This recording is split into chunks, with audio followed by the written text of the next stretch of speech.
What is up, guys? Subzeroark here for another deck profile video. And this deck profile video is, if you can see it right down here, on Final Countdown. And if you guys don't know what Final Countdown is, then I would advise you to read this card right here. Pay 2,000 life points after 20 turns have passed, counting this turn. So the first you activate this turn, counting the turn you activate this card as the first turn, you win the duel.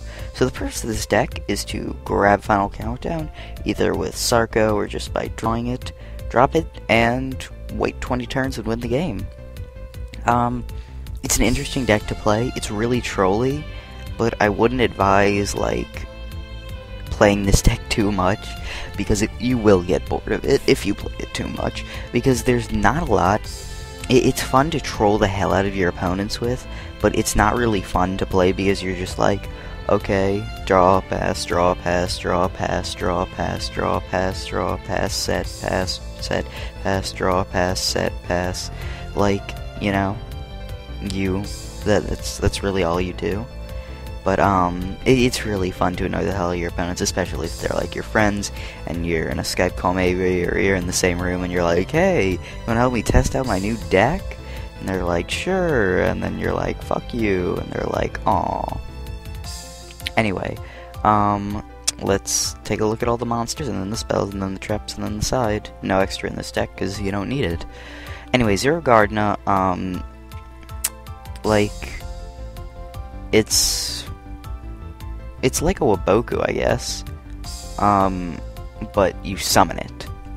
So, yeah, summon it, end your turn, your opponent's turn activates, tribute it, you get Waboku. It's quite nice, a really good stall card. It's kind of iffy if you're going to use it or not, because it can be warninged, and, you know, they can do stuff against it because it's out on the field instead of other guys, but whatever. Swift Scarecrow, when they attack you directly, you discard it to negate and end the battle phase. Really nice, because you don't have to, your opponent doesn't have to know that you're holding Skip Scarecrow, and then you just discard it, boom, they're annoyed. Battle Fader is in the same pot with Swift Scarecrow. They attack directly, you special summon it from your hand, and the battle phase ends. This gives you another monster to defend with, which is nice. So yeah, that's pretty cool. Cyber Valley. You're mainly just using this effect right here. When it's targeted for attack, you banish it and draw one, and the battle phase ends. So yeah, that's nice. And Spirit Reaper. Running 3 of these, and, you know, the main gimmick of this card is that it can't be destroyed by battle. What I think I'm going to do here, I haven't actually edited this deck for a while, but I think I'm going to take out a Spirit Reaper and just throw in a Marshmallow in its place, because that's actually a lot better. Like, Marshmallow is better than Spirit Reaper, there you are, because Spirit Reaper immediately blows up if it's targeted by an effect, so that's bad. Also, Marshmallow inflicts damage when it's attacked when face down, but you never really use that effect. Final Countdown, I already told you guys about. Gold Sarko, you use it to search either, like, Marshmallow. If you already have Final Countdown, search Final Countdown, you know, search whatever you want. Area B, I would add another one, but it's just that, Area B and Gravity Bind are in the same boat. 4 higher monsters can't attack, pretty much. It's semi-useful and semi-not useful in this deck because of Exceeds. Because Exceeds do not have levels, they have ranks. So if your opponent exceeds, then it can attack regardless of you have level limit or Gravity Bind out. So, you know, they're kind of useful in some situations, but sometimes they'll be dead draws and they'll let your opponent keep attacking. Pot of Duality, very nice, because it can let you get another stall card, and you're never going to be special summoning in this deck, at least during your turn, because, you know, you will get Battle Fader, but that'll be during your opponent's turn. Upstart Goblin, you don't care what your opponent's life point's at, because, you know, they're gonna lose from Final Countdown, not from dealing battle damage, and it'll just let you get another stall tech, stall card. I said stall tech, what the hell is that? It'll let you thin out your deck if you don't have Final Countdown yet, you know, maybe draw into a Sarko, you know, whatever. Gravity Bind already explained, Mirror Force, you know, just general card that blows up all your opponent's crap. Negate Attack, I only run one because, you know, these other 3 stall cards are really useful, and the problem with Negate Attack is it can be only activated when your opponent declares an attack. So, yeah. T-Roar, you can activate whenever. You should usually activate this effect. Thing about this card, if your opponent attacks, if you chain this card, they still attack. So what you do is, you adjust your mic a little bit. Now what you do is, they go into their battle phase, and you chain this card as they enter their battle phase. Or you can just activate in their, you know, standby phase or main phase 1 if you want to do that. You know, whatever. But usually it's just the safe move to wait until they enter their battle phase and activate it. Thunder of Ruler, I don't think many people know what this card is, but you activate during your opponent's standby phase, and they just don't go into their battle phase this turn. So, you know, that's really nice to stall them out. And Waboku, you know, is free in Waboku. Everyone knows this. When you activate it whenever you want, your opponent tries to blow it off with an MST, you activate it, you know, and, you know, everything you have on the field is safe. So this deck usually plays very well, loses very rarely, you know, because, like, what are they going to do? If they blow up your Marchmons or Spirit Reapers, you're still holding Swift Scarecrows and Battle Faders to save yourself. You know, if they blow up these guys, or they blow up these 3 monsters, you're holding these guys in your hand to stop them. And if they negate this guy, you're holding these guys. You know, these guys you're just, like, always holding to stop your opponent. And you have this last line of defense if they do happen to blow up your monsters and discard your hand out. So, you know, it's really hard to let your opponent win. There's one thing this deck loses to. Well, 2 things. One of which you can't really control. It's a rare matchup, and if you do end up matching up against that, you're kind of out of luck. I guess what I'll do, I didn't really think about this until I started the deck review, but I'm gonna add 3 Macrocosmos to this deck. And I know what you're thinking, like, what the hell, Macrocosmos? This guy isn't affected by Macrocosmos because it just says Tribute, so you're fine with that, but you're wondering why Macrocosmos?